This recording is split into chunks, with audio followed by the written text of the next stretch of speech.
Kami mohon perhatian hadirin, acara Studium Generale akan segera dimulai. Assalamualaikum warahmatullahi wabarakatuh. Selamat pagi, salam sejahtera bagi kita semua. Pada hari ini, Rabu 23 Maret 2022, kita akan mengikuti Studium Generale bersama Direktur Utama PT Jasa Raharja dengan topik Digital Mindset to Reach Safety Riding. Sebagai acara pertama, marilah kita bersama-sama menyanyikan lagu kebangsaan Indonesia Raya. Hadirin dimohon berdiri.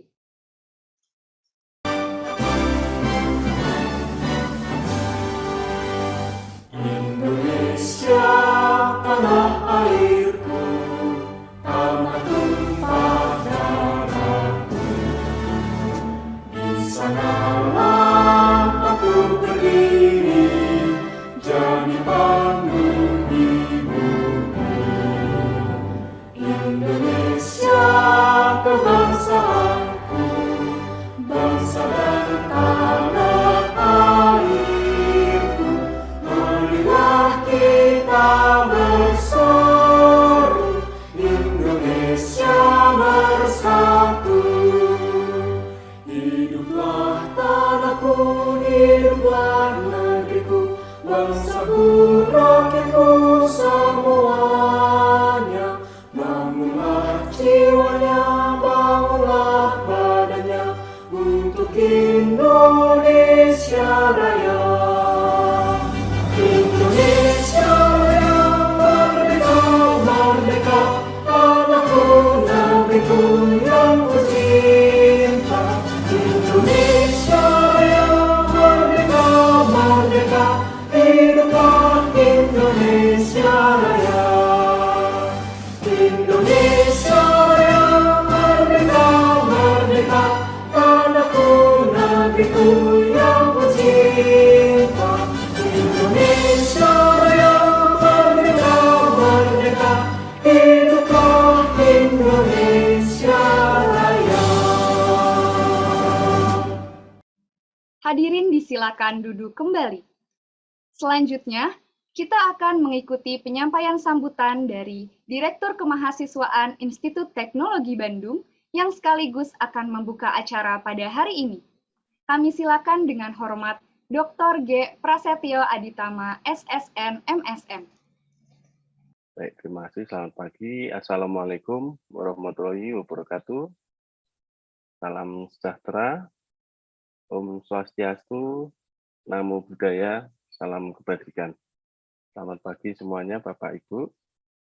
Yang terhormat, Bapak Rifan Purwantono, Direktur Utama PT Jasa Raja, dan juga Bapak Bambang Panular, Kepala Divisi Asuransi, Bapak Radito Risangaji, Kepala Divisi Kelembagaan, Strategi Korporasi, dan juga Bapak Dodi Apriansyah, Kepala Cabang Utama Jawa Barat. Selamat pagi. Terima kasih atas kehadiran Bapak Ibu, Bapak-bapak di sini, Pak. Ya, para mahasiswa yang saya kasih serta kawan-kawan dosen pengampu, Pak Umar Kayam, Pak Ridwan, Pak Epin, dan kawan-kawan semuanya. Juga yang terhormat Ibu Naomi, Kepala Kantor Hukum. Senang sekali kita pagi hari ini bisa berkumpul lagi di acara Studium Generale tanggal 23 Maret 2022 ini. Para mahasiswa, hari ini kita akan berdiskusi, mendengar sharing dengan Direktur Utama PT Jasa Raja, Bapak Rifan Purwantono, dengan topik Digital Mindset to Reach Safety Riding. Dua topik yang bertemu di dalam dua hal yang bertemu dalam satu topik. Di satu sisi adalah digital mindset, yang berikutnya adalah reach safety riding. Jadi topik yang aktual terutama buat mahasiswa ya, pengendara kendaraan. PT Jasa Raja ini adalah bagian dari Indonesia Financial Group yang bergerak di bidang asuransi sosial, terutama penyelenggaraan asuransi sosial dan bagi korban kecelakaan lalu lintas. yang terhormat Pak Rifan, sebagai informasi, ITB ini setiap semester memberikan bekal kepada mahasiswa selain mata bidang-bidang terkait dengan program studinya masing-masing, tapi juga kami memberikan pengetahuan umum sebagai wawasan untuk melengkapi pengetahuan dan skill mahasiswa, terutama terkait dengan soft skill dan pengetahuan kebudayaan, ekonomi dan sebagainya yang tidak langsung terkait dengan bidang studi masing-masing. Nah, ini tentu saja dimaksudkan supaya mahasiswa bisa lebih lincah, lebih bisa punya kemampuan untuk bisa berinteraksi sosial dan sebagainya. Baik, demikian para mahasiswa harap bisa menyimak dengan baik apa yang akan disampaikan oleh Pak Rifan Purwantono dan aktiflah dalam berdiskusi sehingga tujuan dari penyelenggaraan studium general ini dapat dicapai dengan baik. Nah, untuk tidak memperpanjang waktu lagi, kami mempersilahkan nanti Pak Umar Khayyam yang akan menjadi moderator berdiskusi bersama Pak Rifan. Demikian sekalian, saya membuka atas nama Ibu Rektor kegiatan Studium Generale tanggal 23 Maret 2022 ini dengan resmi. Terima kasih. Wassalamualaikum warahmatullahi wabarakatuh. Hadirin yang kami hormati, berikutnya kita akan simak bersama Studium Generale yang akan disampaikan oleh Direktur Utama PT Jasa Raharja dengan topik Digital Mindset to Reach Safety Riding. Sesi ini akan dipandu oleh moderator, yaitu Dr. Insinyur Umar Khayyam STMT IPM. Beliau adalah Ketua Program Studi Doktor Teknik Elektro dan Informatika ITB dan juga dosen pengampu mata kuliah Studium Generale. Kepada Dr. Umar Khayyam, kami silakan. Terima kasih. Bismillahirrahmanirrahim. Assalamualaikum warahmatullahi wabarakatuh. Selamat pagi, Bapak Ibu semua, dan juga para mahasiswa-mahasiswi peserta kuliah Studium General pada semester ini.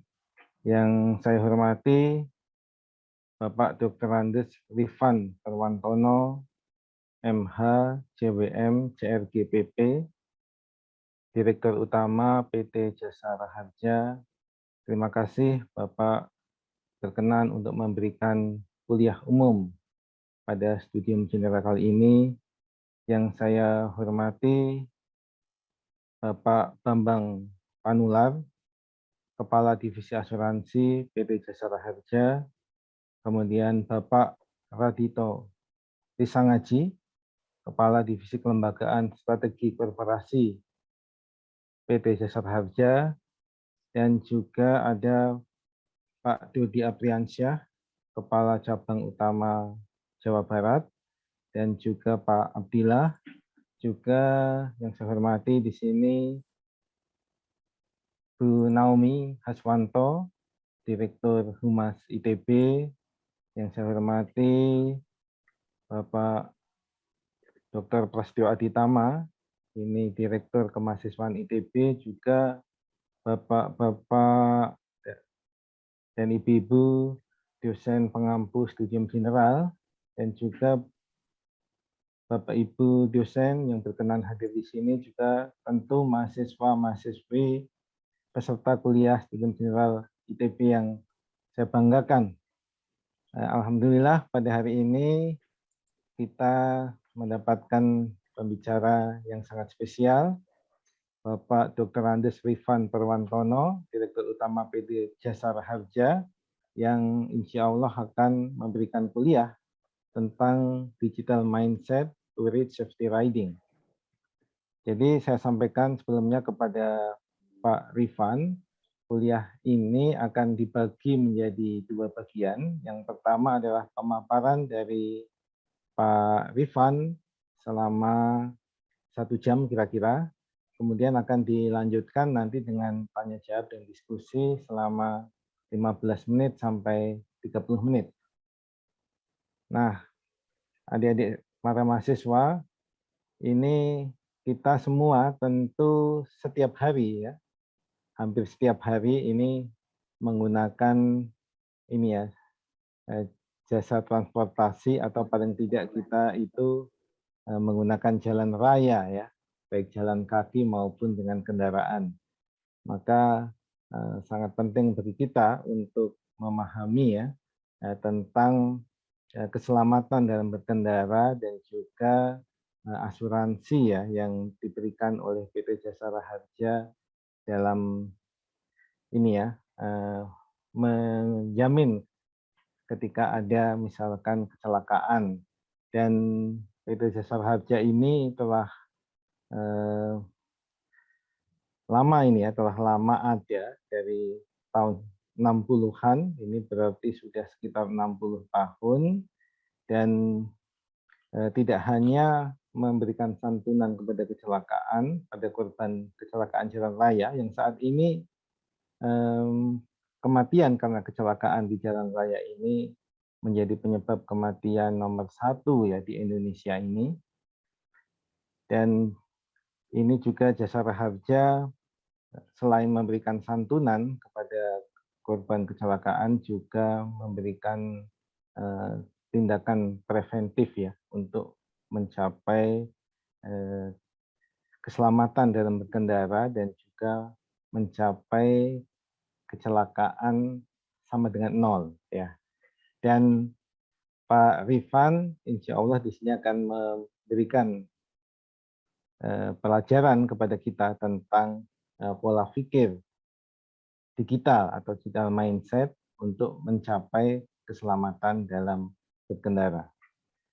Sebelum kuliah disampaikan oleh Pak Rifan, saya akan membacakan ya kurikulum vitae dari Dr. Andes Rifan Purwantono, MH, CWM, CRIP.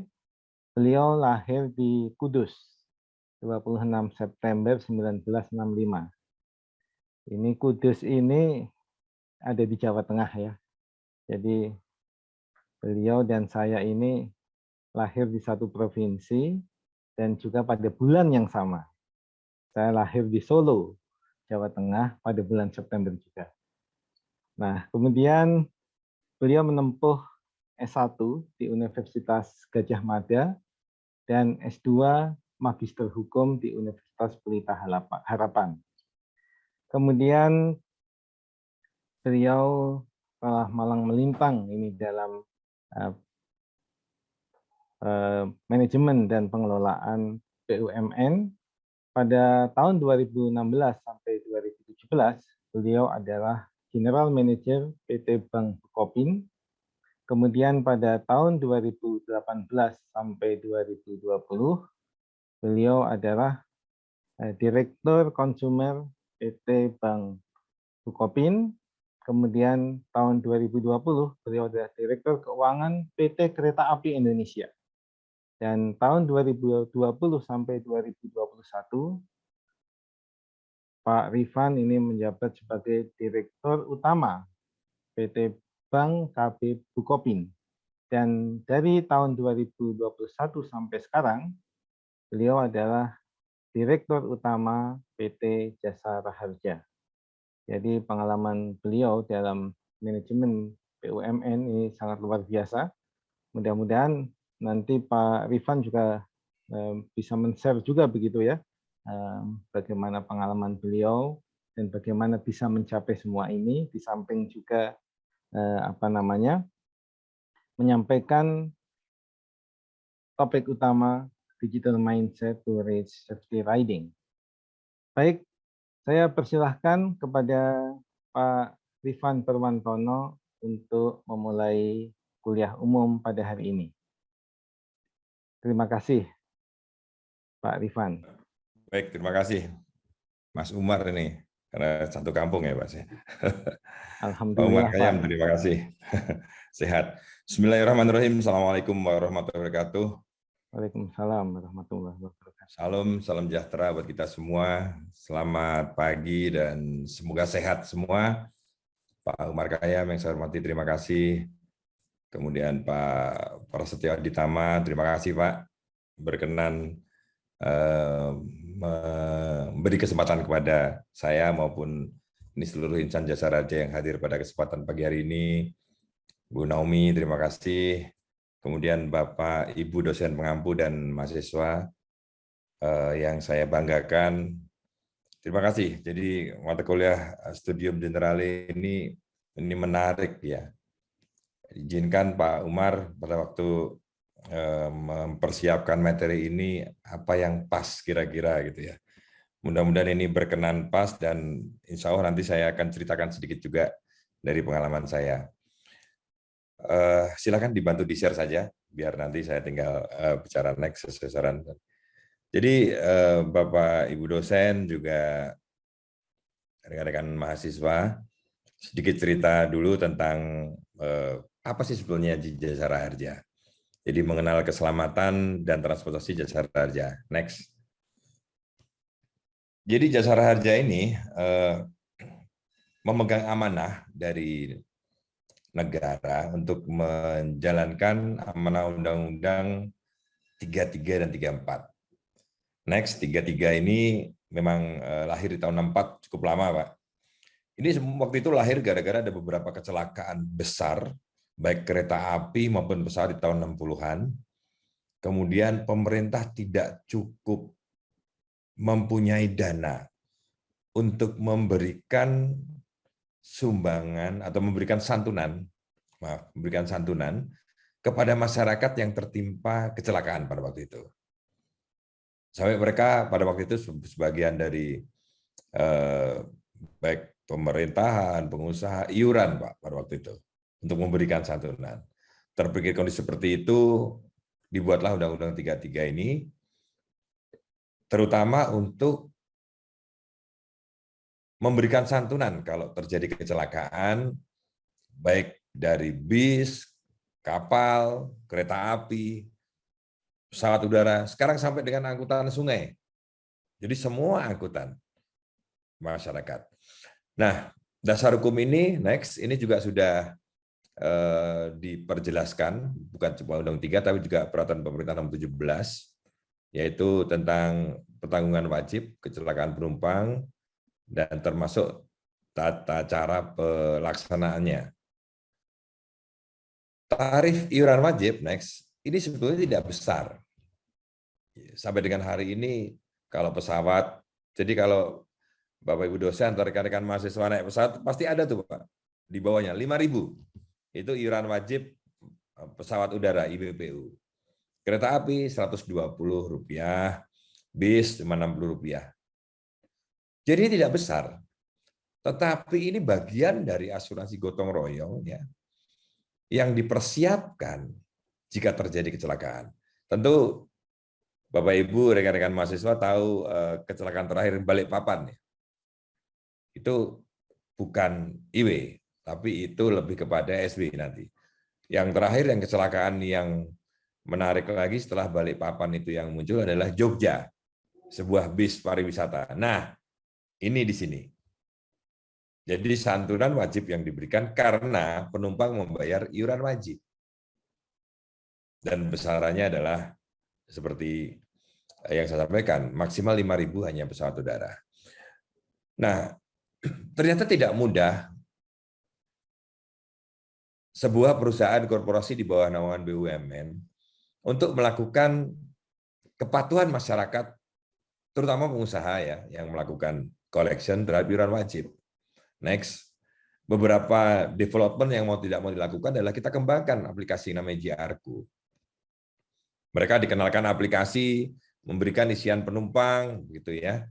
Karena ini kebanyakan bis yang tidak mudah, tapi belakangan karena mereka sudah menggunakan device untuk kegiatan sehari-harinya, mulai mudah nih.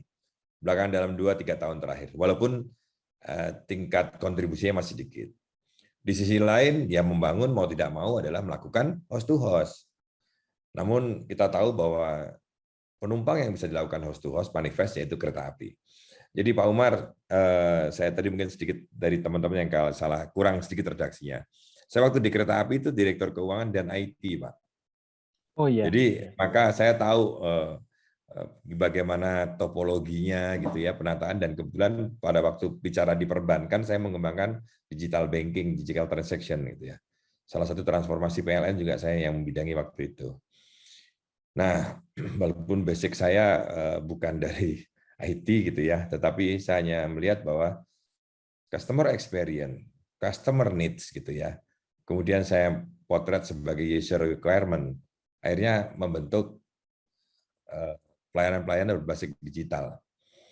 Nah, ini yang juga terus saya kembangkan dalam belakangan, bahkan belakangan Citylink sudah, kereta api sudah, ASDP sudah gitu ya, terhadap beberapa perusahaan-perusahaan yang terkait dengan penumpang umum ya.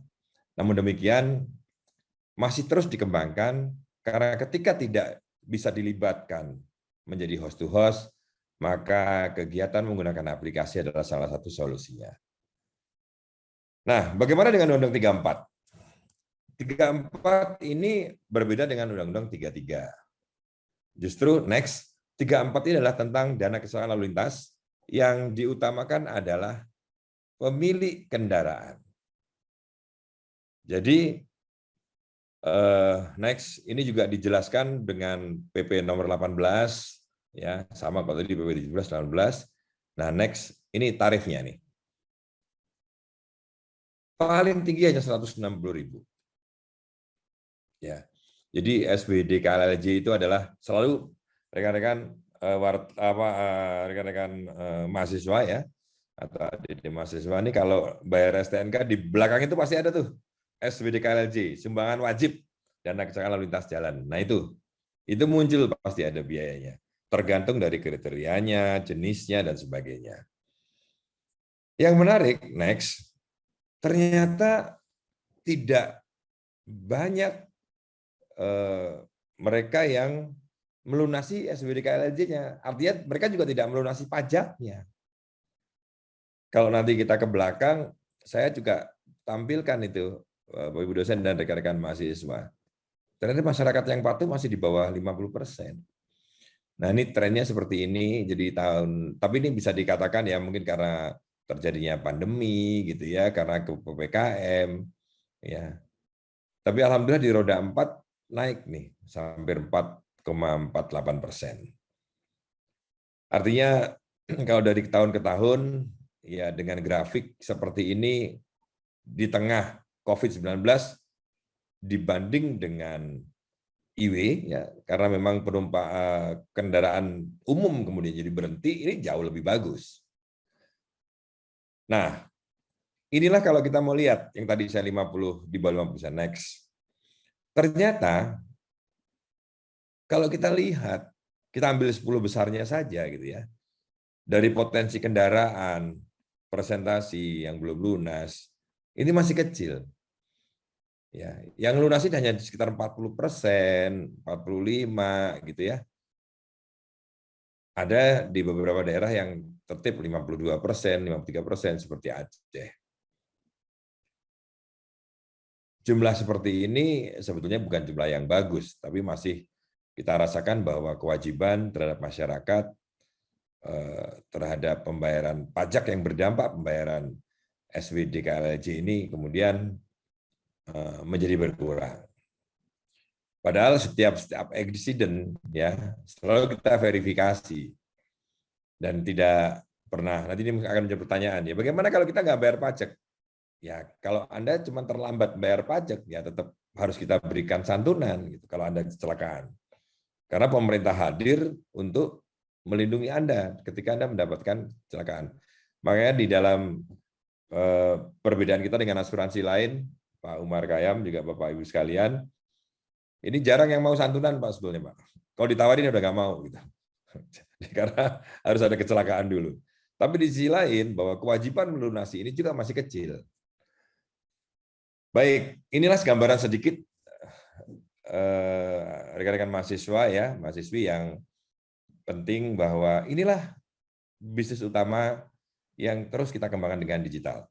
Nah, lalu bagaimana dengan digital mindset to reach the safety riding? Next. Next lagi. Nah, GR-ku yang tadi saya sampaikan ini mau tidak mau adalah sebagai front end dari berbagai fitur yang kita miliki. Next, seperti contoh, kita bisa melihat santunan online. Apakah kita sudah membayar atau tidak? Apakah kemudian kendaraan atau otobus itu juga sudah melakukan pembayaran atau tidak? Kita kembangkan dengan berbagai data sampai dengan jalanku. Nah, ini kita kembangkan.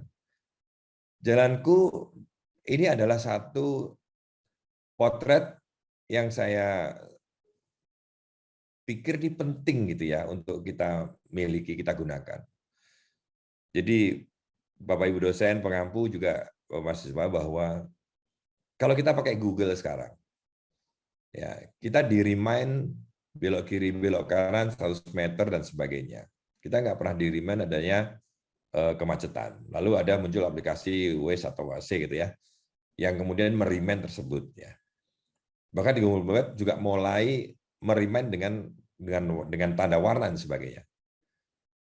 Padahal kalau kita lihat potret lebih dari 100.000 kecelakaan seluruh Indonesia, ternyata banyak duplikasi kecelakaan di satu tempat. Yang ini kemarin kita coba share kepada Google ya, walaupun sekarang Google belum memberikan jawaban, akhirnya ya karena kita sambil menunggu kita create sendiri namanya Jalanku. Kendaraanku juga sama. Jadi rekan-rekan mahasiswa bisa ngecek kendaraannya sudah bayar pajak atau belum gitu ya. Nah, ini terus kita kembangkan. Yang sekarang ini cuma ngecek saja, nanti akan langsung kita tambahkan dengan pembayaran, dengan menggunakan, sekarang ini kita menggunakan walletnya adalah Vinet, yang dalam tanda, mungkin mudah-mudahan dalam tanda kutip, ini Vinet masih terbatas, kita akan kembangkan juga dengan link aja dan semua bank himbara. Tahun ini semua clear, selesai, sehingga source of payment-nya kita akan banyak. Dan berbagai hal yang lengkap di sini. Nah, next. Ini tadi sepintas saya menjelaskan betapa pentingnya kita bisa di-remind daerah-daerah kecelakaan di Jalanku. Bahkan kalau Anda nanti ketangkap ETLI, itu pun juga di-remind. Karena satu-satunya aplikasi yang menggunakan ETLI. Karena kita mitra kita adalah polisi, jadi ketahuan. Jadi Bapak Ibu sekalian, kalau Bapak Ibu sekalian kadang-kadang melakukan perpanjangan STNK, baru tahu bahwa kena ETLI. Dan Kapolri dan Kakor Lantas akan mengoptimalkan digital atau smart city ini untuk dikembangkan juga dengan ETLI. Kalau lebih gampangnya ini kayak elektronik tilang ya, law enforcement. Jadi electronic traffic law enforcement. Nah, ini akan dikembangkan terus di seluruh Indonesia. Yang sekarang mereka menggunakan pos untuk pemberitahuan, nanti akan dirubah melalui notifikasi. Nah, ini kami ada di dalamnya dan satu-satunya institusi yang menjadi mitra Polri, dan termasuk Bapak Ibu sekalian santunan online juga bisa dilakukan. Nah, nanti saya ceritakan sendiri kalau santunan online seperti apa kalau kita lihat dalam perkembangannya. Nah, kalau Anda bayar STNK, Anda kadang-kadang mendapatkan kartu biru itu, nanti juga sudah cukup dimasukkan dan diaplikasi dengan mengeluarkan, jadi udah nggak perlu lagi kartu lagi. Nah, semua itu bisa terjadi, next, kalau kita melakukan integrasi dengan ekosistem yang ada di Indonesia, dari Korlantas Polri, dengan Lindungi Peduli, Dukcapil itu pasti. Duplikasi terhadap NIK, harusnya udah nggak terjadi lagi. Nah, BPJS Kesehatan juga sama. Jadi kalau misalkan ada masyarakat yang mendapatkan kecelakaan, kemudian maksimal 20 juta untuk perawatan, dan untuk pindah ke BPJS, biasanya kan sekarang harus melalui administrasi ulang. Ini sudah tidak lagi. Langsung top up. Jadi udah nggak perlu lagi mengulangi lagi registrasi. Karena perawatan nomor 1. Dengan Samsat juga sama. Nah, kemarin ketika dengan Ireland kita susah mendapatkan manifest, akhirnya saya ambil Angkasa Pura dulu. Karena toh Angkasa Pura juga yang check-in itu adalah melakukan Angkasa Pura, bukan Ireland-nya. termasuk dengan Pelni dan KAI. Kalau KAI itu jadi wajib ya Pak Umar, karena saya pernah jadi direktur IT di studio, tahu strukturnya, tahu topologinya. Jadi gampang kalau mereka mau buat mereka. Nah, next. Bapak Ibu dosen dan rekan-rekan mahasiswa semua, kecelakaan yang tadi saya sampaikan seperti di Balikpapan, di Jogja, itu merubah cara kerja kita dari administratif menjadi digital. SLA pelayanan pemberian santunan, kalau lihat POJK-nya itu 30 hari. Kita menerapkan sebelumnya 30 hari. Pada waktu kita mempunyai aplikasi JR-Ku, kepikir bahwa ini JR-Ku menjadi satu-satunya untuk melakukan channeling, untuk melakukan santunan. Tapi kami pikir enggak. Enggak ada orang yang mengalami accident, terus kemudian harus memegang handphone, memasukkan. Akhirnya, yang paling penting adalah keberadaan kita adalah kita tahu pada saat ada kecelakaan, larinya kemana? Cuma 2. Rumah sakit dan polisi laporan. Kan cuma itu. Nah, 2 inilah yang kemudian kita ajak kolaborasi. Hari ini sudah 2.368 rumah sakit telah menggunakan aplikasi yang kita jalin. Ini tidak cuma kecelakaan yang besar seperti kemarin, kecelakaan kecil juga sering terjadi ya.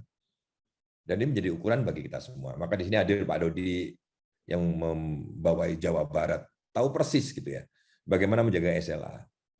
Dan sampai hari ini, jadi kalau ada masyarakat yang datang ke rumah sakit dengan mobile service atau Movis yang kita miliki, itu ketika mereka menginput data itu ya, ada pasien baru, itu udah langsung ngirim message ke kita. Dan SLA kita adalah 1 jam merespon. Alhamdulillah 10 menit sudah terespon sekarang. Kalau datang ke polisi, maka mereka menggunakan ARSMS. Nah, gabungan ini kita namakan Monika, yaitu monitoring kecelakaan. Sehingga match dan unmatch-nya. Inilah yang mempercepat pelayanan kita. Sehingga pada saat ada laporan dari rumah sakit, ada dalam kepolisian, langsung kita bisa memberikan garansi kepada masyarakat. Dan alhamdulillah rumah sakit sekarang untuk layanan terhadap rumah sakit secara nasional rata-rata sudah 14 menit berkat menerapkan seperti ini. Inilah digital yang kita bangun, digital mindset dari seluruh insan jasa raja untuk merubah dari administratif menjadi digital dan berdampak kepada SLA yang baik. Dan korban meninggal, yang tadi saya 3 hari, POJK-nya ngantul 30 hari, rata-rata sudah 1 hari 7 jam. Kita mau kejar terus sampai di bawah 24 jam. Tentu ini nggak bisa mudah, karena di mobile service masuk, kita verifikasi Dukcapil seperti yang sebelumnya. Dengan Polri ada laporan kepolisian atau laporan kecelakaan, kita gunakan. Integrasi inilah yang cepat. Karena kenapa? Next. Karena kita bangun ekosistem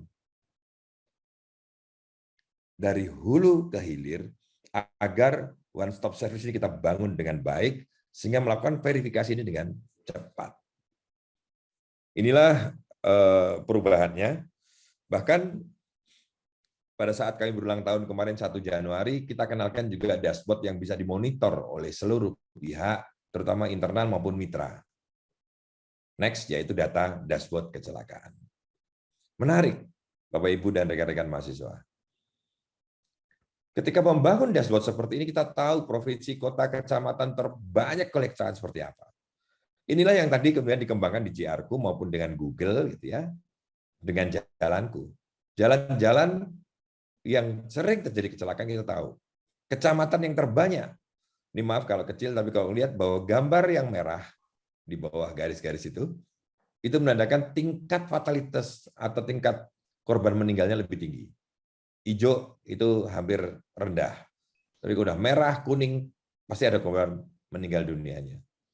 Dan kita bisa mengetahui berapa kecelakaan, berapa periode, ya kecelakaan terjadi melibatkan berapa kendaraan, berapa orang korban, dan bahkan berapa santunan yang telah kita bayarkan.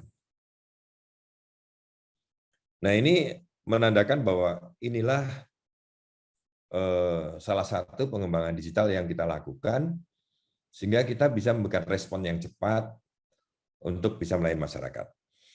Sementara pelayanan santunan next, di Jasara Harja, kalau kita lihat lagi next boleh demografi kecelakaan, ini Bapak Ibu sekalian, miris sebetulnya. 2019 sebelum pandemi, kecelakaannya praktis banyak sekali. Lakanya 128.000. Yang menarik ketika 2021, lakanya turun. Tapi tingkat fatalitasnya tinggi. Jadi korban meninggal dunia mungkin karena sepi. Dan 78% adalah sepeda motor. Coba next.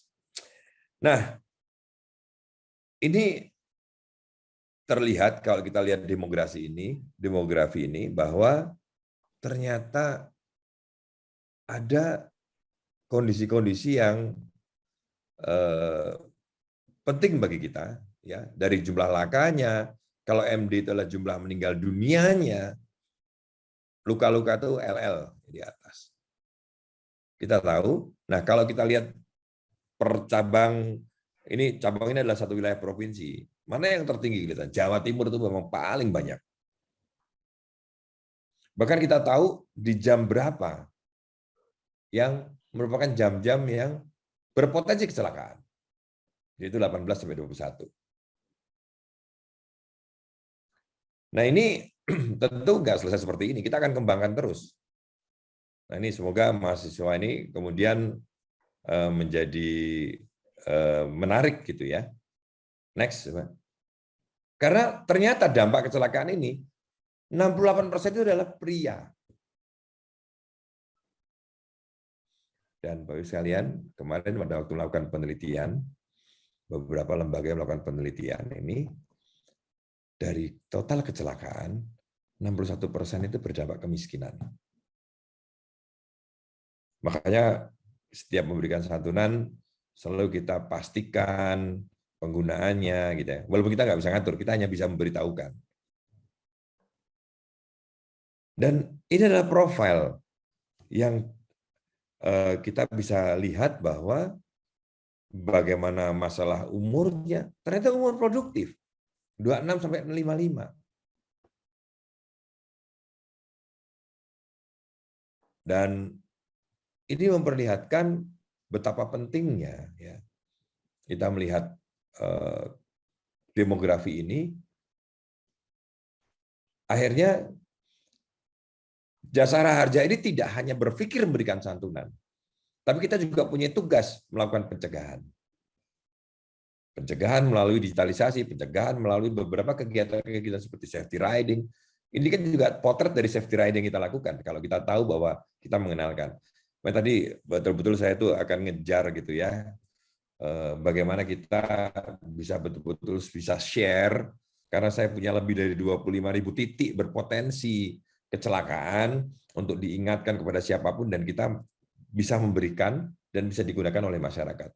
Karena ternyata tidak cukup rambu yang kita berikan. Banyak yang rambu tidak dibaca, rambu tidak dirasakan gitu. Dan akhirnya 60% dari kecelakaan yang ada adalah human error. Bagaimana untuk mensiasati human error ini? Ini kenapa kita tahu? Itu next. Jadi peranan Jasara Harja ini ada 5 pilar, ya, road safety management, dan ini ada bagiannya, baik dari Kementerian Perhubungan, PUPR, Kemenhub, Polri, Kemenkes. Nah, kita di pilar kelima. Nah, kita harapkan bahwa pilar kedua, pilar ketiga ini, yang mungkin dalam kesempatan ini melahirkan dari mahasiswa yang berpikir kreatif ya. Infrastruktur. Bagaimana untuk mengingatkan infrastruktur nggak bagus? Bagaimana mengingatkan untuk misalkan belokan yang kemiringannya nggak bagus? Bagaimana kalau misalkan membuat jalan ternyata begitu membahayakan? Karena ketemu bahwa ada titik-titik yang kecelakaannya bisa lebih dari 10 kali dalam 1 tahun. Nah, ini yang menarik kalau kita lakukan, Bapak Ibu dosen dan rekan-rekan mahasiswa, bahwa dalam kesempatan ini penting buat kita gitu ya, untuk melakukan kolaborasi. Next. Kalau tadi saya diminta Pak Umar, saya cerita sedikit gitu ya. Bandung ini dulu adalah pusat belajar saya untuk melakukan pengembangan payment service waktu di Bukopin, Pak Umar. Kalau mengenal PPOB gitu ya, payment online bank, gitu. Sebetulnya namanya bukan payment online bank dulu Pak, adalah payment online Bukopin. Bersama wilayah Jawa Barat, saya masih ingat dulu Pak Murtaki yang kemudian menjadi direktur di PLN, kita meng-create sendiri bagaimana melakukan public service ya, yang tadinya manual setiap cabang, setiap ranting, kemudian setiap wilayah, kemudian jadi integrasi. Bagaimana juga pengaturan tata kelola keuangan secara nasional pada waktu diangkat ke nasional. Bagaimana juga mengimplementasikan token yang pertama kali. Dan itu semua yang melakukan rubah adalah orang-orang dari Bandung nih Pak Umar. Sepertinya dari ITB nih pasti banyak ide-idenya. Dan itu bisa dilakukan transformasi. Sehingga kalau kita melihat seperti ini, bahkan ekstrimnya Pak. Ketika saya membuat PPOB, saya mempunyai 30.000 titik PPOB dengan melayani lebih 18 juta pelanggan setiap bulan. Artinya kalau melihat seperti ini, kita bisa mengembangkan semua. Dan pada waktu di KAI, salah satu juga sama. Ketika saya di KAI, karena Direktur Keuangan dan IT, saya melihat juga hal yang sama.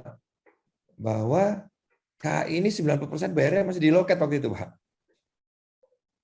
Sekian banyak mitranya, hari ini sudah berubah. Saya paksakan KAI akses untuk hidup, gitu ya. Dan itu belum useful juga, gitu. Karena dalam dream saya di waktu di KAI itu bahwa ketika orang semua masuk, wifi-nya gratis, asal ada KAI akses. Dia masuk ke kereta, diucapkan selamat datang, ditawarin langsung mau apa. Kan paling ngetop dulu kan nasi goreng ya. Tapi hari ini nasi gorengnya udah nggak enak lagi karena nggak digoreng di kereta, di gerbongnya. Tapi kita bisa membuat kekhususan gitu. Ya contoh misalkan dari Jakarta ke Semarang, dia ditawarinnya empal gentong Cirebon. Jadi nggak perlu disiapkan di kereta. Ketika mampir stasiun dikasih. Dan itu menu ada di KAI Akses.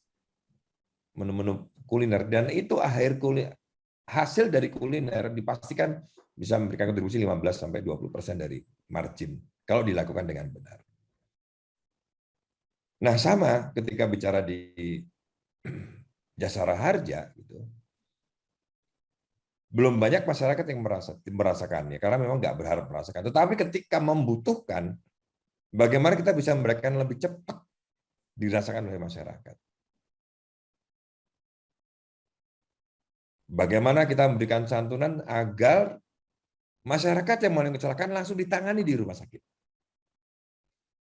Belum lagi kolaborasi kita dengan obat-obatan dan sebagainya, dengan grup holding Bio Farma, gitu ya, yang sekarang kita sudah lakukan, dengan Kimia Farma, dengan Indo Farma, agar jaminan ketersediaan obat di setiap rumah sakit juga ada. Jadi penanganan terhadap masyarakat itu menjadi cepat. Sama juga kalau dia kemudian nggak cukup, karena batasan kita 20 juta, kemudian bisa langsung top up BPJS. Bagaimana kita berkolaborasi dengan BPJS? Nah, mungkin ini kolaborasi ini bisa dilakukan dengan apa yang saya sampaikan dalam kesempatan slide terakhir ini, Pak Umar. Terima kasih, kemarin kita sudah MOU ya dengan Bu Rektor ya kalau nggak salah, sudah melakukan salah satunya. Saya berharap bahwa Civitas Akademika ya, apalagi melalui Studium Generale ini melahirkan kreatif campaign yang bagus terhadap road safety, melahirkan riset internal. Saya memberikan bahwa lebih kepada bagaimana kita bisa memberikan masyarakat atau kebutuhan masyarakat ya, masyarakat needs terhadap pembangunan basis teknologi kita lakukan, dan akhirnya kita bisa terus memberikan inovasi yang baik untuk bisa memberikan pelayanan kepada masyarakat lebih baik, lebih cepat ya. Dan yang lebih penting adalah menyelamatkan masyarakat dari kecelakaan. Mungkin ini sepintas yang saya sampaikan. Next, terima kasih dan mudah-mudahan bermanfaat untuk kita semua. Dan siap kalau mungkin ada tanya jawab, saya harapkan mungkin ini akan bisa membantu kolaborasi yang baik antara ITB dengan Jasara Harja. Terima kasih. Assalamualaikum warahmatullahi wabarakatuh. Waalaikumsalam warahmatullahi wabarakatuh. Terima kasih Pak Rifan Perwantono atas paparannya mengenai digital mindset to reach safety riding. Pada paparan Pak Rifan tadi telah dijelaskan ya tentang ini apa namanya sejarah singkat ya tentang PT Asuransi Jasara Harja ini yang bermula dari kesulitan pemerintah ya untuk menanggung santunan bagi warga negara yang mengalami kecelakaan lalu lintas. Maka kemudian didirikanlah PT Asuransi Jasara Harja ini. Kemudian tadi juga telah disampaikan tentang terkait dengan santunan, iuran, dan juga kepatuhan pembayaran iuran. Dan dari tadi yang disampaikan, kita melihat sebetulnya pembayaran iuran Jasara Harja ini telah dilakukan kalau kita melakukan pembayaran pajak dan juga pelunasan untuk STNK begitu. Dan dari data yang diberikan tadi ternyata berarti cukup banyak ya dari pemilik kendaraan baik roda 2 maupun roda 4 ini yang tidak bayar iuran dan juga yang berarti juga tidak bayar pajak ya, atau bahkan mungkin ada yang cukup banyak tidak memperpanjang STNK begitu ya. Jadi diberikan data dari beberapa provinsi bahwa presentasi belum lunasnya itu masih banyak yang di atas 50% dan kira-kira mungkin rata-rata sekitar 50% saja yang bayar iuran, atau mungkin juga itu berarti yang membayar pajak ya. Nah, kemudian juga beliau menyampaikan tentang pola pikir digital untuk mencapai keselamatan berkendara, berbagai hal yang sudah dilakukan, kemudian juga melakukan integrasi sistem, kemudian crawling data, kemudian ada dashboard business intelligence dan mobile application. Kemudian tadi disampaikan dashboardnya seperti apa, fitur unggulannya seperti apa. Kemudian juga beliau menyampaikan integrasi sistem untuk menunjang operasional dan pelayanan yang meliputi kerjasama dengan rumah sakit, kemudian kerjasama dengan Polri, ya. Itu untuk meningkatkan layanan dari asuransi Jasara Harja ini. Kemudian Pak Rifan Perwantono juga menyampaikan tentang ekosistem pelayanan Jasara Harja, penerapan digital one stop service dari hulu ke hilir untuk menciptakan ekosistem pelayanan yang touchless dan memenuhi protokol kesehatan. Kemudian tadi juga beliau menyampaikan suatu hal yang barangkali baru kali ini kita lihat terkait dengan dashboard data kecelakaan, yang di situ kita bisa melihat ya tingkat kecelakaan di seluruh wilayah di tanah air Indonesia ini, di mana yang banyak kecelakaan, di mana ada fatality. Ini saya pikir suatu usaha yang luar biasa sehingga bisa menggambarkan dengan eksak ya, dengan jelas data kecelakaan di tiap wilayah, dan ini tentu data dari hari ke hari, dari bulan ke bulan, dari tahun ke tahun bisa dianalisis dari dashboard data kecelakaan ini.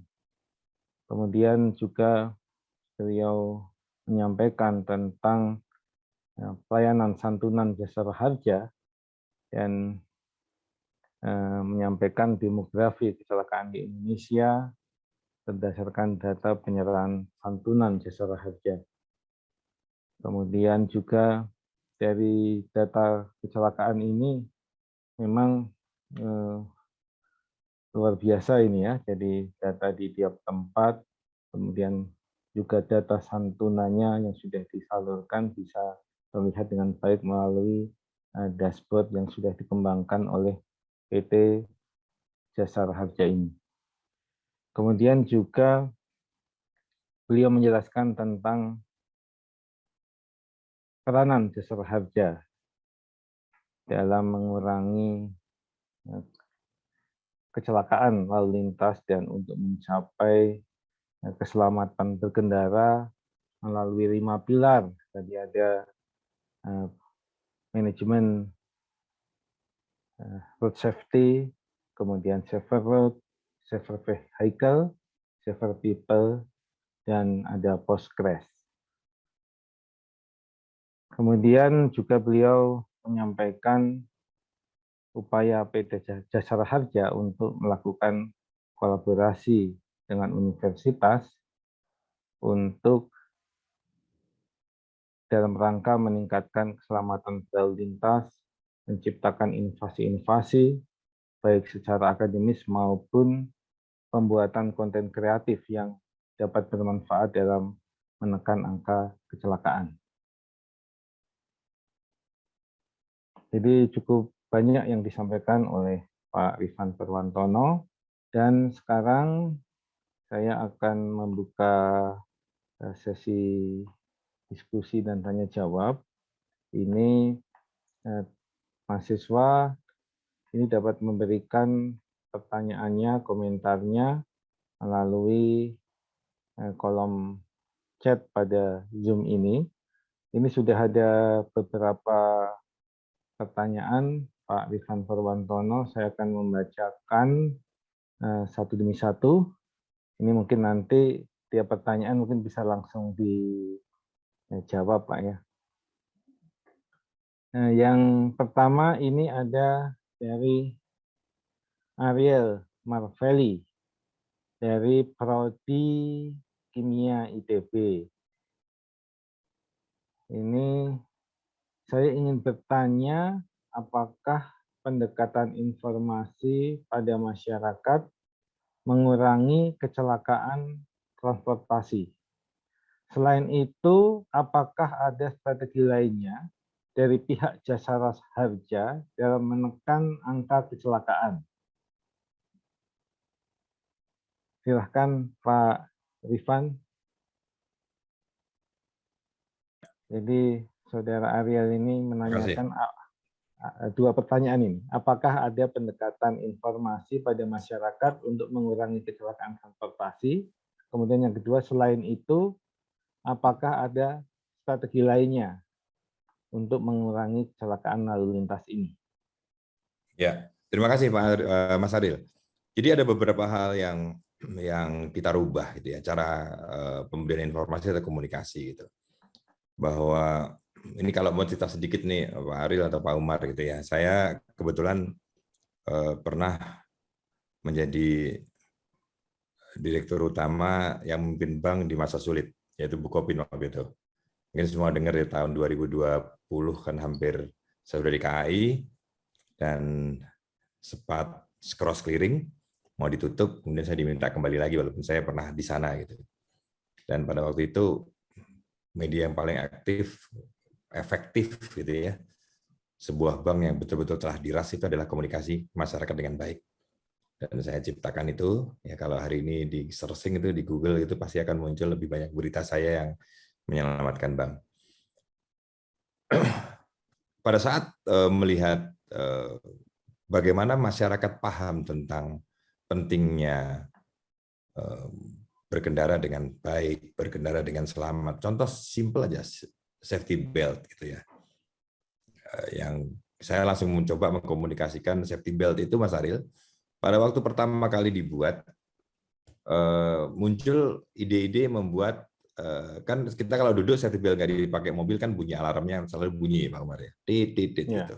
Yang menarik malah justru ada masyarakat yang menjual ujungnya safety belt hanya untuk mematikan alarm, bukan menyelamatkan penumpangnya gitu. Nah, kesadaran seperti ini kan harus diingatkan, dan dengan seperti ini maka yang pertama di dalam pendekatan informasi ini adalah bagaimana kita melakukan pendekatan pemberian informasi kepada masyarakat ke semua media. Ya, hari ini portfolio yang kita lakukan berubah. Mungkin sebelumnya sebulan atau ada kecelakaan, dan kemudian kalau kita lihat bahwa pada waktu komunikasi di awal-awal yang kita lakukan lebih kepada pemberian santunan, bukan edukasi kepada masyarakat. Nah, sekarang kita rubah portfolio 80% adalah edukasi kepada masyarakat. Jauh lebih penting untuk memberikan mereka. Itu adalah secara media. Yang kedua, upaya yang tadi saya sampaikan ketika kita mempunyai titik yang namanya disebut black spot, ya, titik yang merupakan daerah kecelakaan yang lebih dari 100.000 kecelakaan per tahunnya, kemudian kita mapping mana yang lebih dari 3, 4, 5, langsung 3, 5, 10, dan di atas 10 gitu. Nah, kalau yang ketemu ya kemudian kita harus mencoba dengan 5 pilar tadi. Bagaimana kita mengajak kemarin dengan KNKT, Kementerian Perhubungan, dan semua pihak ya, termasuk untuk apa yang masalah. Dan kemarin kita menemukan bahwa ternyata tidak banyak masyarakat ketemu melihat rambu dengan baik. Kemudian kita rubah. Jadi yang black spot tadi yang berulang-ulang, kita berikan tanda yang kita namakan red spot. Alhamdulillah sudah mendapatkan lebih dari 8 lokasi ya untuk diuji coba. Kemarin waktu di Mandalika kita uji coba red spot. Jadi Pak Umar juga Mas Haril, jadi kita tidak meminta masyarakat lihat rambu lagi, tapi di aspalnya yang dicat merah dikasih tanda. Sayangnya saya nggak bawa gambar visualnya. Nah, sehingga pada saat kita munculkan tanda merah itu dan sebelumnya ada speed trap mengingat kita kayak pita kejut, teret gitu ya 2 kali. Dia akan tahu bahwa speednya dikurangi menjadi 60, speednya dikurangi 40, berarti daerah depan rawan kecelakaan. Jadi ditambah lagi satu lagi tadi adalah upaya digital, yaitu memberikan sharing terhadap anatomi titik-titik yang berpotensi ini kita serahkan kepada Google atau ya mungkin ada pihak lain yang berkenan kita share. Jadi kalau tadi pertanyaan dari Pak Ariel ada 2 gitu ya, saya tambahkan upayanya selain prasarana fisik yang kita rubah adalah share terhadap data potensi kecelakaan kepada para pihak agar masyarakat bisa paham dan kemudian masyarakat akan berhati-hati. Jadi digambarkan Pak Ariel lebih senang kalau kita memiliki keluarga utuh tanpa kecelakaan gitu ya. Itu lebih penting. Bahkan saya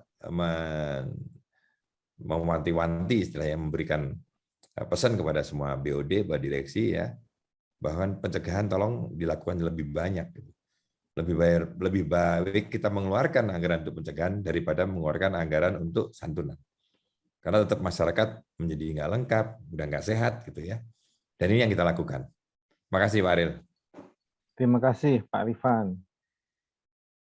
Berikutnya ini ada pertanyaan yang kedua dari mahasiswa astronomi, Ricky. Terkadang saya bingung apa pajak yang dibayar masyarakat dapat menanggung santunan yang diberikan kepada korban kecelakaan lalu lintas angkutan umum, mengingat ini korban kecelakaan ini banyak sekali di Indonesia ini. Kemudian yang kedua, ini untuk pengguna kendaraan yang status pajaknya sudah mati, saat terjadi kecelakaan, apakah jasara harja tetap memberi santunan? Terima kasih, Pak. Pak Riki ya? Pak Riki ya. Langsung ya, Pak Riki, terima kasih Mas Riki.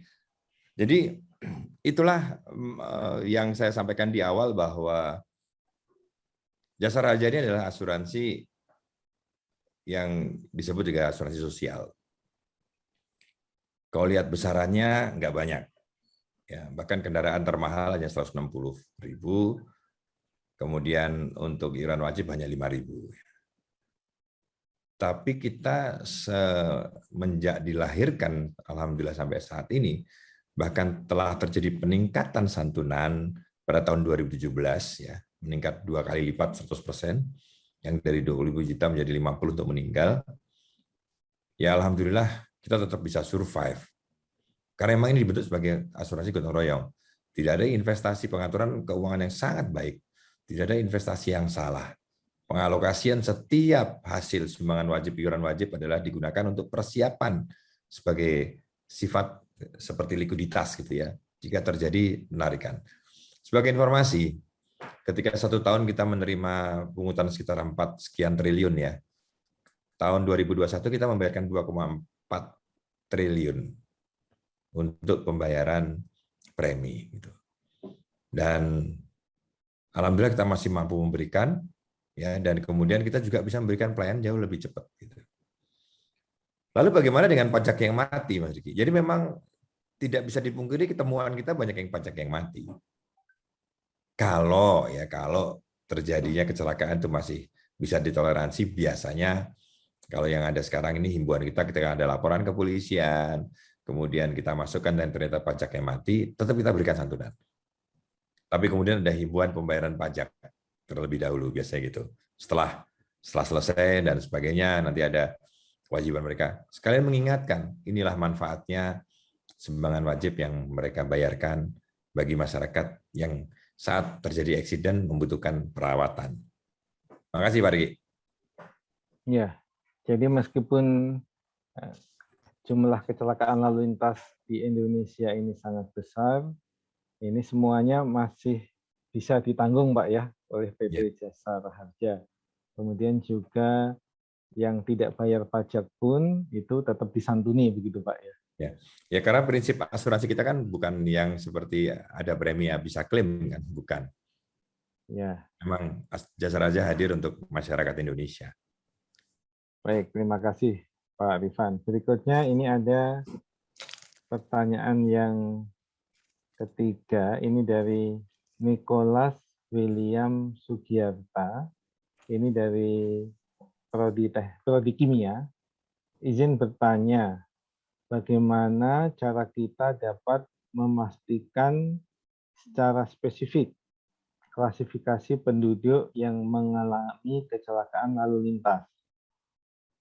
Karena pendapat saya, data berupa rasio pria dan wanita yang mengalami kecelakaan belum mempertimbangkan banyak total jumlah pria dan wanita yang memiliki kendaraan, serta potensi terdapatnya banyak variabel lain yang belum terpikirkan.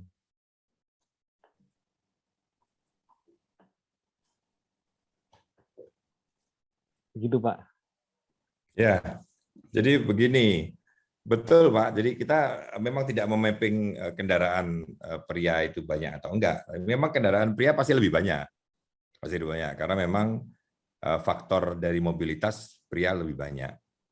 Tetapi bicara korban, ya ternyata memang pria juga lebih banyak. Gitu. Jadi memang tidak semua variabel. Jadi kita melakukan di Litbang kami ini. Tidak semua variabel diperhitungkan sebagai bahan komparasi. Tapi ketika kita dilihat bahwa kacamata kita adalah korban, maka tidak kendaraan yang kita ukur. Tapi variabel yang kita gunakan dengan mapping yang kita miliki adalah kepada korban yang mengalami kecelakaan. Kan ini yang menjadi penting. Kenapa ini penting? Karena kemudian munculnya, nggak bisa dipungkiri bahwa memang pemiliknya kebanyakan laki-laki. Tapi yang paling penting kita nih edukasinya ini ke siapa? Ini artinya, berarti pria menjadi objek dalam edukasi keselamatan berkendara. Kenapa? Ya gampang emosi begitu ya. Saya cerita ini Mas Nicholas dan Pak Umar. Saya kebetulan aktif di safety riding, terutama saya ini instruktur dalam mengendari sepeda motor gitu ya. Karena kebetulan dapat pekerjaan kok pas gitu ya Pak Umar ya. Saya sendiri saya menjadi instruktur motor itu sejak tahun 98. Dan saya merasakan ngajarin pria sama wanita itu beda gitu. Dan ternyata kalau kita lihat di karakter sekolah mengundi sama. Kalau pria itu kalau diajarin sok taunya lebih tinggi gitu, merasa udah punya pengalaman. Diajarin motor gitu ya, dari motor yang cc rendah sampai cc tinggi, sama juga gitu. Ini 1000 cc, ini hati-hati gitu. Tapi udah tahu Pak, saya udah biasa melakukan. Ternyata crash, jatuh, rebah kan gitu kan. Tapi kalau perempuan biasanya lebih dengerin gitu. Maka pada waktu itu bahkan saya punya pengalaman pernah mengajari kepolisian gitu ya. Poluan lebih gampang diajarin daripada polki gitu, seperti itu. Nah, tapi dampak yang kita buat ini, Mas Nikolas, ini bukan itu, tetapi bagaimana bahwa pria ini sebagai tulang punggung ekonomi keluarga, yang akhirnya berpotensi pada kemiskinan, pendapatan keluarganya, ya kan, keluarga yang kehilangan sosok pria atau ayahnya dan sebagainya gitu. Nah, ini yang kita gunakan. Jadi tidak semua variabel kita gunakan, takutnya nanti jadi bias input apa dari outputnya ya, dari input yang kita masukkan jadi bias dari outputnya, nggak sesuai yang kita harapkan. Karena tujuan kita adalah tadi melakukan sosialisasi ini dengan mapping yang kita miliki bahwa pria lebih penting untuk dilakukan atau diberikan edukasi keselamatan berkendara. Itu Mas Nikolas. Ya, terima kasih Pak Rifan. Ini menarik sekali ya, point of view-nya bahwa kecelakaan lalu lintas ini tidak hanya berdampak kepada kesehatan, tetapi yang lebih utama di sini juga berpengaruh kepada berkurangnya kemampuan ekonomi suatu keluarga. Dan kalau itu dialami pria, bisa jadi sumber pendapatan keluarga itu hilang, Pak ya.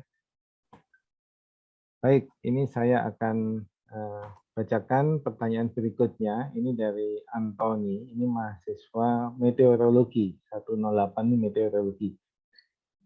Izin bertanya, pada sebelum dan awal pandemi, sempat ramai isu terkait pembegalan yang terjadi di jalanan.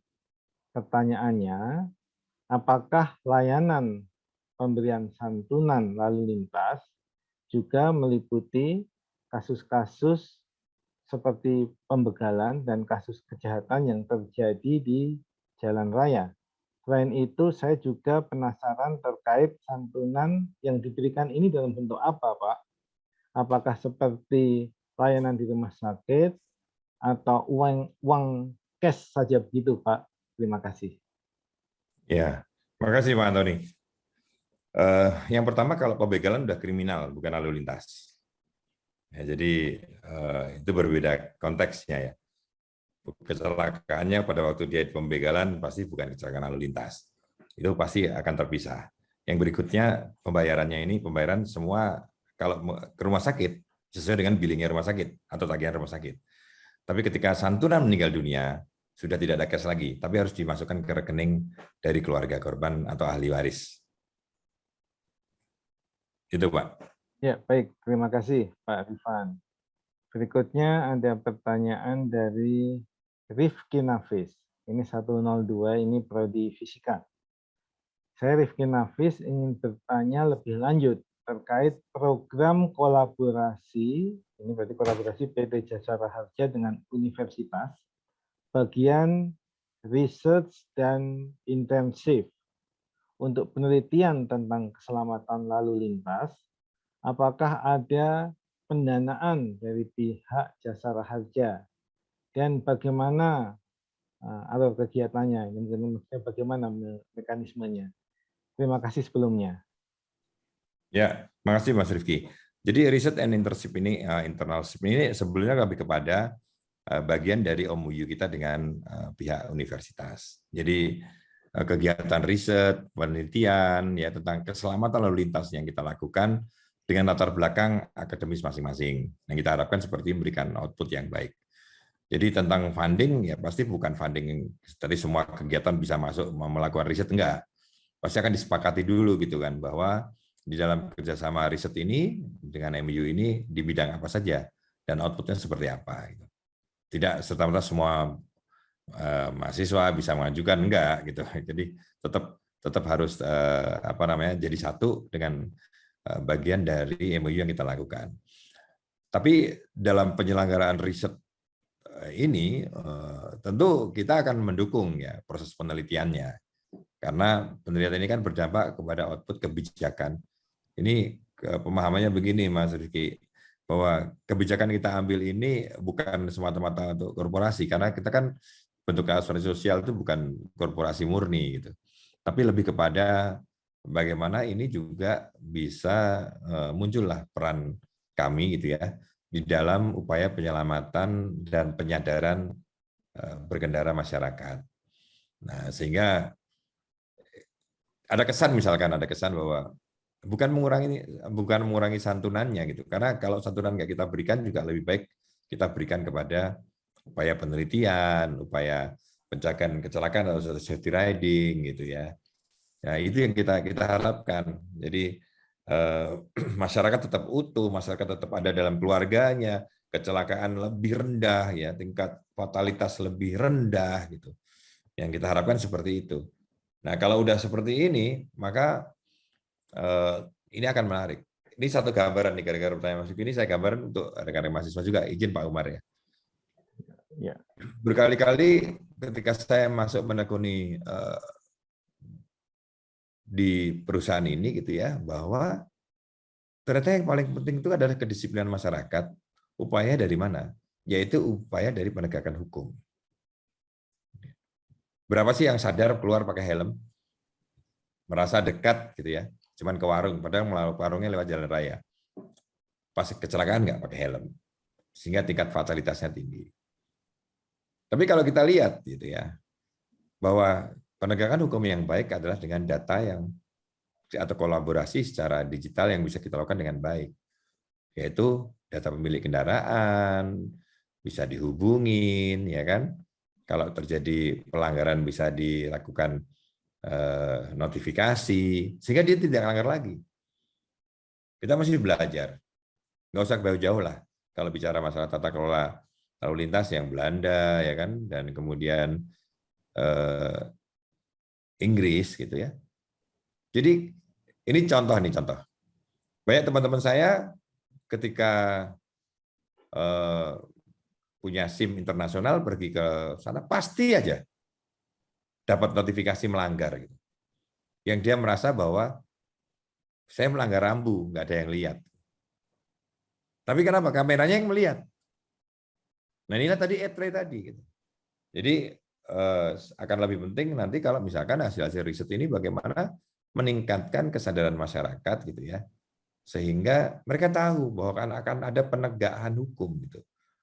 Penegakan hukum yang dilakukan Polri itu jangan salah sebetulnya. Kalau ini bukan saya melihat ini Polri senafas lah sama kita bahwa tidak masalah surat menyurat, walaupun akhirnya gara-gara nangkep perilaku ya, karena kecerobohan berlalu lintas berdampak pada surat menyurat yang belum bayar, nggak punya SIM, ya, seperti itu.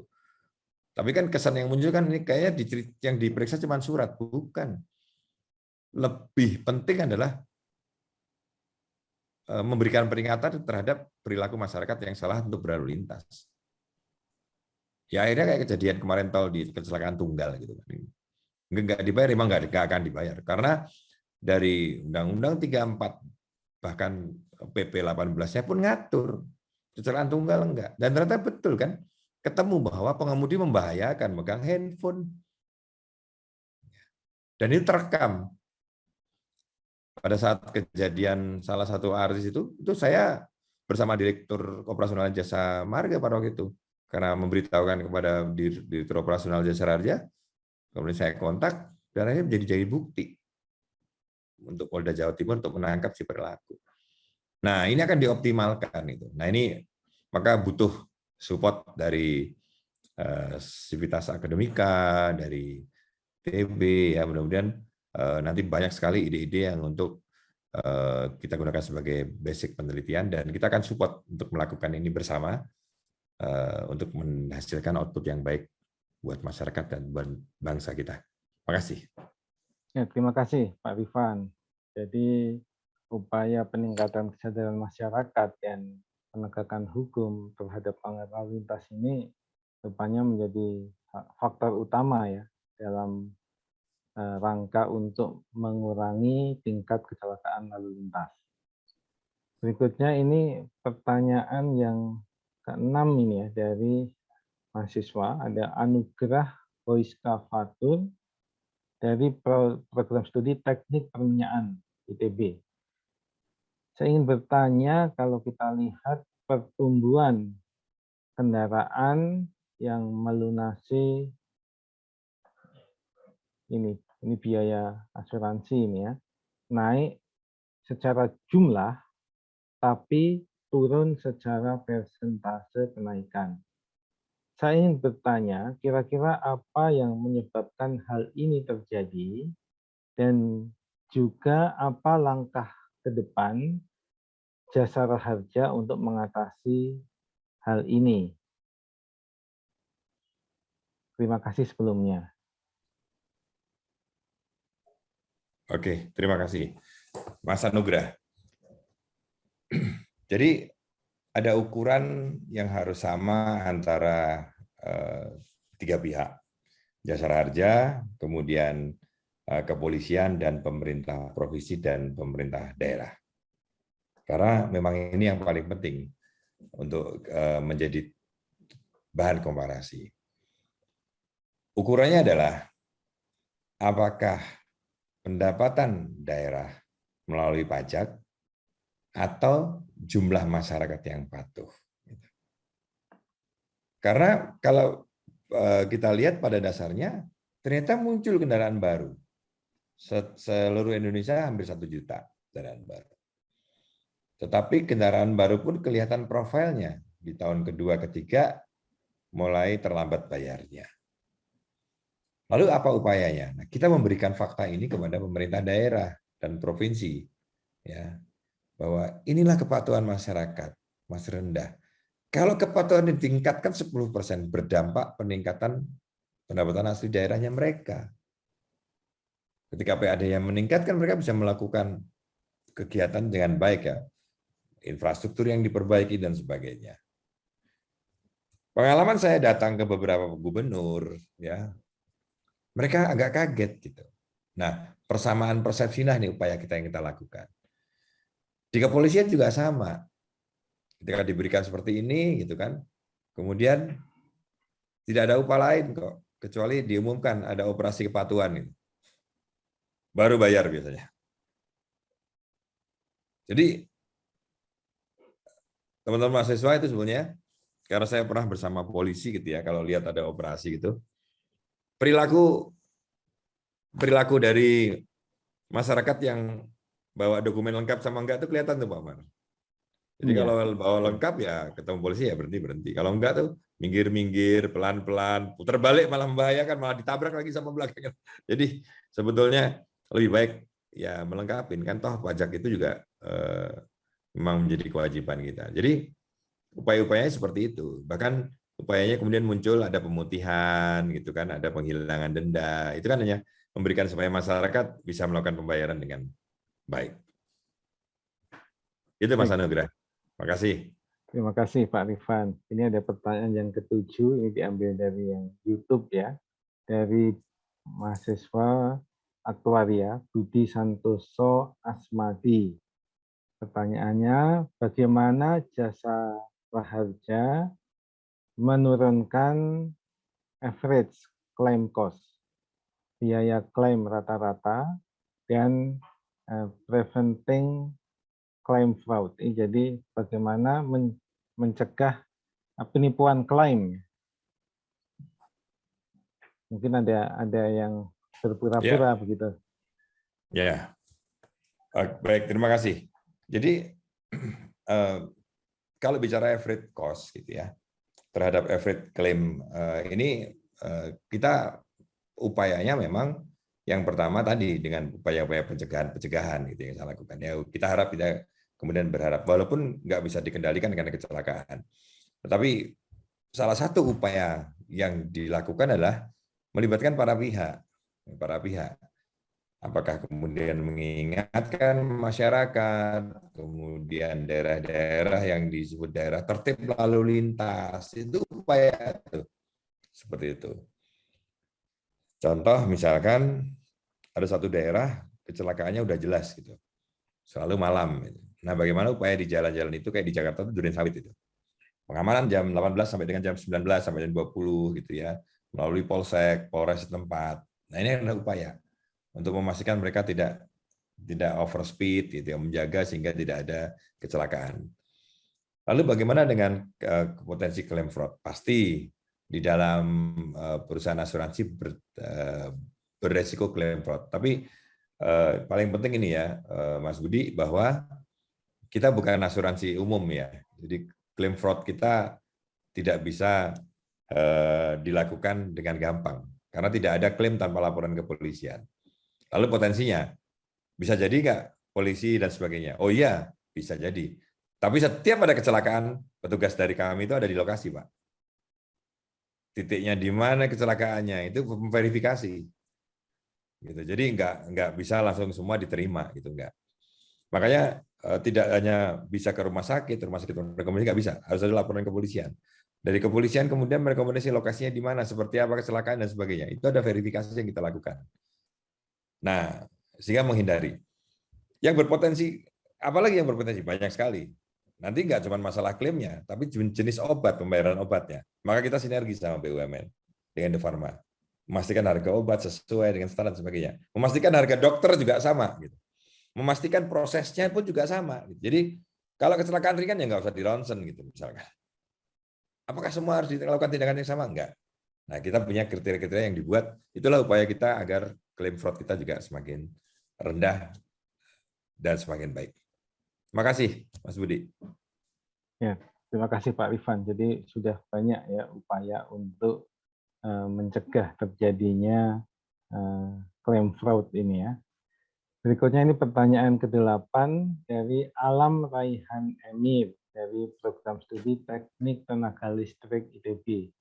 Saya ingin bertanya apakah ada pengaruh nembak SIM mempengaruhi banyaknya jumlah kecelakaan dikarenakan dapatnya seseorang untuk mengemudi meskipun sebenarnya tidak kompeten.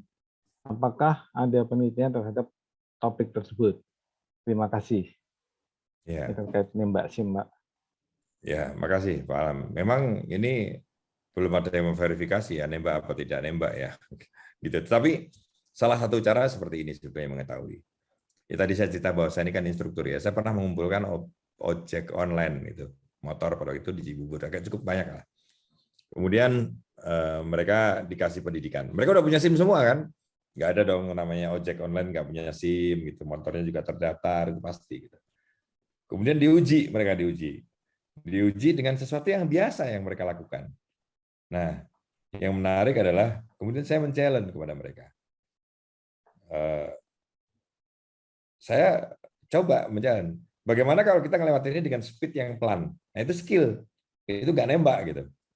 Nah, saya mempraktekkan tuh. Ternyata juga nggak semua berhasil. Tetapi apakah kemudian itu menjadi masalah? Enggak. Karena bagi kami sebetulnya, mungkin bisa jadi karena dia nembak, kemudian dia merasa dapatnya mudah. Dia nggak butuhkan. Yang kedua, dia tidak melewati proses yang namanya melatih mengetahui rambu. Bahwa di ujian SIM itu kan dites masalah rambu. Bukan cuma prakteknya. Gitu. Nah, makanya diharapkan sebetulnya masyarakat, ya, dan ini sudah dilakukan sebetulnya dari kepolisian, bagaimana kalau kita upayakan bahwa mereka betul-betul mematuhi rambu. Gitu. Saya salah satu contoh mengedepankan ini di dalam keluarga saya gitu ya. Karena anak saya pengen punya SIM. Mungkin tidak hanya belajar dari saya suruh belajar juga di sekolah mengemudi. Gitu. Pastikan tuh, dari semua anak saya harus begitu dulu. Biar mereka belajar, karena mau nggak mau mereka duduk, diajari rambu gitu kan. Karena coba sekarang kalau kita mengeluarkan tes rambu pada hari ini, nggak semua bisa baca dengan tepat apa yang dimaksudkan. Ya itu cuma sekedar rambu yang dipasang. Padahal kalau ngomong Jasa Raja maupun kita memiliki lebih dari jutaan rambu di Indonesia. Jasa Raja masang, di Kementerian Perhubungan masang, pemerintah daerahnya juga masang. Ya, bahkan ditambah lagi perumahan-perumahan punya masang sendiri, tapi nggak ada yang dipatuhin. Gitu. Karena kenapa? Karena pelajaran tentang rambu kita. Nah, disiplin ini saya setuju Pak itu bahwa kita mulailah gitu ya. Seperti kalau kita semangat, jangan beli bajakan. Nah, udah, jangan beli juga SIM bajakan. Itu penting gitu buat kita mengenal. Kalau kita tahu, kita kenal dengan baik gitu bagaimana berkendara ya, insya Allah menyelamatkan. Dan ternyata bukan menyelamatkan diri kita sendiri loh, menyelamatkan keluarga. Kalau Anda naik mobil pasti bersama keluarga. Nggak mungkin, nggak cuma sendiri. Jadi selamatkanlah Anda dan selamatkanlah keluarga Anda dengan punya SIM yang resmi yang Anda diuji. Ya, terima kasih Pak. Berikutnya ini ada pertanyaan dari YouTube, dari konsultan manajemen bengkel mobil Surabaya, Jogja.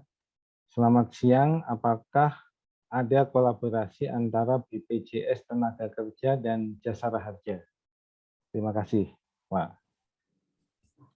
Ya, BPJS Tenaga Kerja sekarang masih dalam proses ya, yang sudah pasti kesehatan, gitu. Tetapi ini sama dengan kita juga sekarang melakukan kerjasama antara Asabri, Taspen, gitu. Tapi kita belum bisa melakukan transfer secara otomatis. Yang sudah ada adalah BPJS Kesehatan. Karena itu yang paling penting. BPJS Kesehatan itu kan menjamin kesehatan semua masyarakat. Terima kasih. Baik, ini pertanyaan ke-10 dari Cindy Retnowati. Ini dari Prodi Magister Aktuaria. Pertanyaannya, apakah memungkinkan ETLE nanti diminta bekerja sama untuk dapat melihat kendaraan mana yang belum membayar pajak, Pak, untuk meningkatkan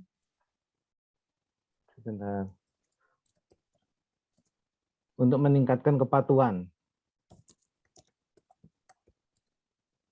Apakah memungkinkan ETLE nanti diminta bekerja sama untuk melihat kendaraan mana yang belum membayar pajak untuk meningkatkan kepatuhan?